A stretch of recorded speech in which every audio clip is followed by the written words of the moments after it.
Bismillahirrahmanirrahim. Assalamualaikum warahmatullahi wabarakatuh.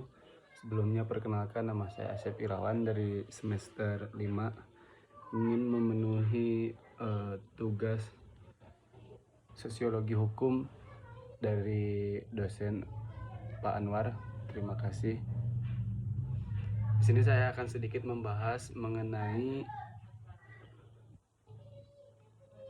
hasil pemikiran para ahli filsafat hukum dan ilmu hukum. Baik, di sini saya akan sedikit pengantar bahwasannya manusia hidup di dalam masyarakat selalu diatur dan tidak lepas dari aturan-aturan yang mengikat. Aturan atau norma yang mengikat kehidupan manusia bertujuan agar terjadi ketertiban, keadilan, dan kesejahteraan masyarakat itu sendiri. Norma-norma yang berlaku di masyarakat bisa berupa norma agama, norma kesopanan, norma kesusilaan, dan norma hukum. Keseluruhan norma-norma tersebut pada dasarnya dibuat agar manusia berbuat baik, tidak berbuat buruk, dan tidak berbuat kejahatan. Baik, di sini saya akan sedikit menjelaskan tentang hasil-hasil pemikiran ahli filsafat hukum. Yang pertama, mazhab formalistis. Mazhab formalistis yang teorinya lebih dikenal dengan nama analytical jurisprudence. Salah seorang tokoh terkemuka dari mazhab ini adalah ahli filsafat hukum dari Inggris, John Austin, yaitu John Austin pada tahun 1790 sampai 1859. Ini orangnya. Oke. John Austin terkenal dengan pahamnya yang mengatakan bahwa hukum merupakan perintah dari mereka yang memegang kekuasaan tertinggi atau dari yang memegang kedaulatan inti daripada formalisme di dalam ajaran Austin terletak pada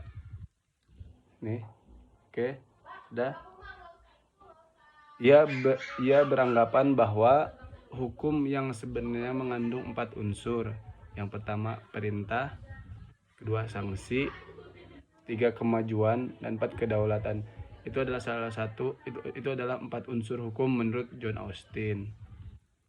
Terus yang kedua, mazhab sejarah dan kebudayaan. Seorang tokoh terkemuka dari mazhab ini adalah Friedrich Karl von Schlick. Ini orangnya nih. Oke. Ia berpendapat bahwa hukum merupakan perwujudan dari kesadaran hukum masyarakat Polgeist. Dia berpendapat bahwa semua hukum berasal dari adat istiadat dan kepercayaan dan bukan berasal dari undang-undang. Selanjutnya ia mengemukakan betapa pentingnya untuk meneliti hubungan antara hukum dengan struktur masyarakat beserta sistem nilai-nilainya. Seorang tokoh lain dari mazhab ini adalah Sir Henry Maine. Oke. Teorinya yang terkenal adalah perihal perkembangan ilmu hukum dari status ke kontrak yang sejalan dengan perkembangan masyarakat yang sederhana ke masyarakat yang modern dan kompleks. Menurut Maine, hubungan-hubungan Heikime yang didasarkan pada status warga masyarakat yang modern dan kompleks pada masyarakat yang modern dan kompleks. Hubungan-hubungan hukum didasarkan pada sistem hak dan kewajiban yang didasarkan pada kontrak secara sukarela dibuat dan dilakukan oleh para pihak. Terus yang ketiga yaitu mazhab utilitarianisme. Tokoh terkemuka pada aliran ini adalah Jeremy Bentham. Ya. Dalam teorinya tentang hukum, Bentham mempergunakan salah satu prinsip dari aliran utilitarianisme, yakni bahwa manusia bertindak untuk memperbanyak kebahagiaan dan mengurangi penderitaan. Ukuran baik buruknya suatu perbuatan manusia tergantung pada apakah perbuatan tersebut mendatangkan kebaikan atau tidak. Ia juga mengemukakan bahwa pembentuk hukum harus membentuk hukum yang adil bagi segenap warga masyarakat secara individual. Tokoh lain dari mazhab ini adalah von Ihering.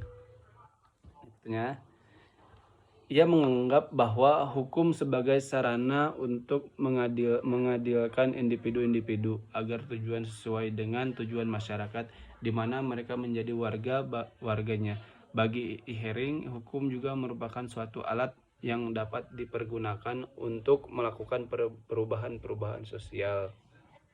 Yang keempat yaitu aliran Sociological Jurisprudence. Salah satu tokoh dari macam ini adalah Eugen Ehrlich.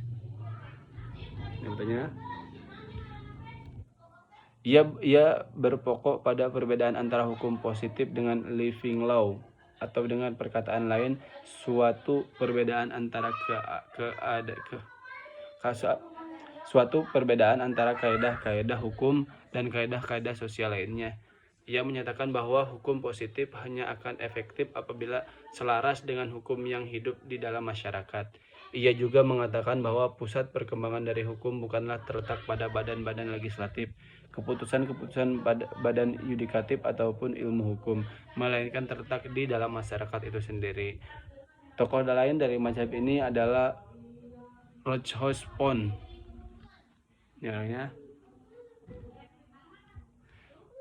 Pon berpendapat bahwa hukum harus dilihat atau dipandang sebagai suatu lembaga kemasyarakatan yang berfungsi untuk kebutuhan-kebutuhan sosial dan adalah tugas dari ilmu hukum untuk memperkembangkan kerangka dengan mana kebutuhan-kebutuhan sosial dapat terpengaruhi secara maksimal. Selanjutnya, Pon menganjurkan untuk mempelajari hukum sebagai suatu proses yang dibedakan menjadi hukum yang tertulis. Terus yang kelima yaitu mazhab realisme hukum. Aliran realisme hukum ini diprakarya oleh Carl Lively, George Meplan, Justin Oliver Wendell Holmes. Ada 3 ini orang-orangnya. Mereka terkenal dengan konsep yang radikal tentang proses peradilan dengan mengatakan bahwa hakim-hakim tidak hanya menemukan hukum, akan tetapi bahkan menentukan hukum. Seorang hakim selalu harus memiliki dia yang menentukan prinsip-prinsip mana yang dipakai dan pihak-pihak mana tak akan menang. Keputusan-keputusan hakim seringkali mendahului penggunaan prinsip-prinsip hukum yang formil.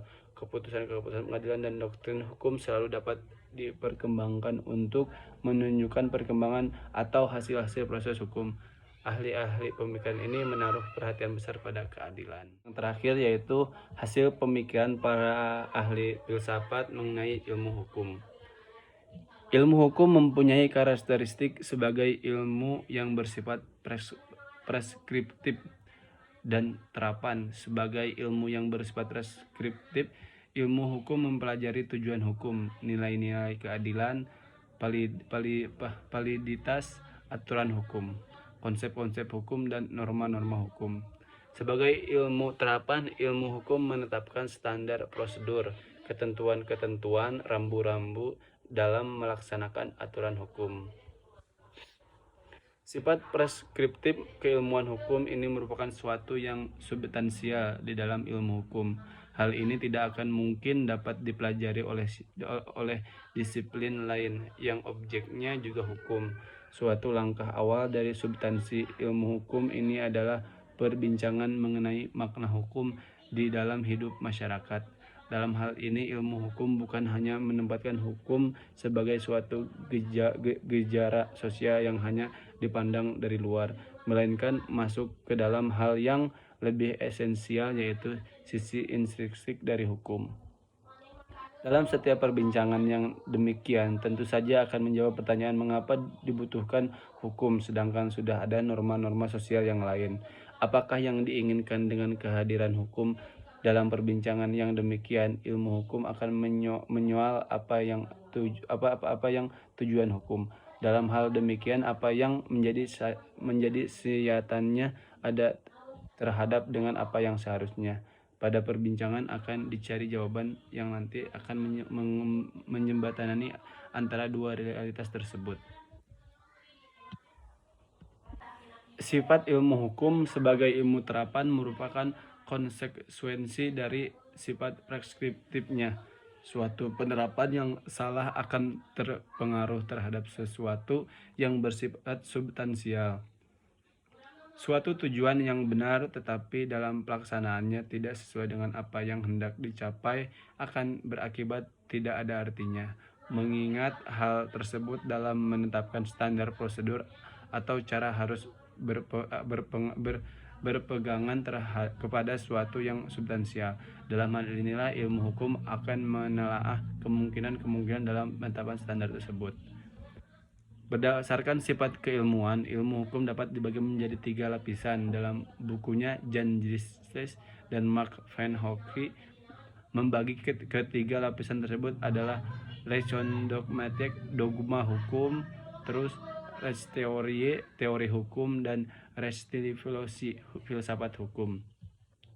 Dalam hal kemurnian ilmu hukum sebagai suatu ilmu, dari ketiga pembagian tersebut dapat dilihat bahwa dua diantaranya, dogma hukum dan teori hukum, adalah merupakan ilmu hukum yang murni dan belum terintegrasi dengan ilmu-ilmu lain. Sedangkan filsafat hukum telah terintegrasi dengan ilmu-ilmu lain karena di dalamnya akan mempelajari banyak hal yang bersilangan dengan ilmu-ilmu lain. Oleh karena itu, ilmu hukum mempunyai dua aspek, yaitu aspek praktis dan aspek teoritis. Baik, mungkin itu sedikit yang bisa saya jelaskan mengenai hasil pemikiran para ahli filsafat hukum dan hasil pemikiran para ahli filsafat hukum.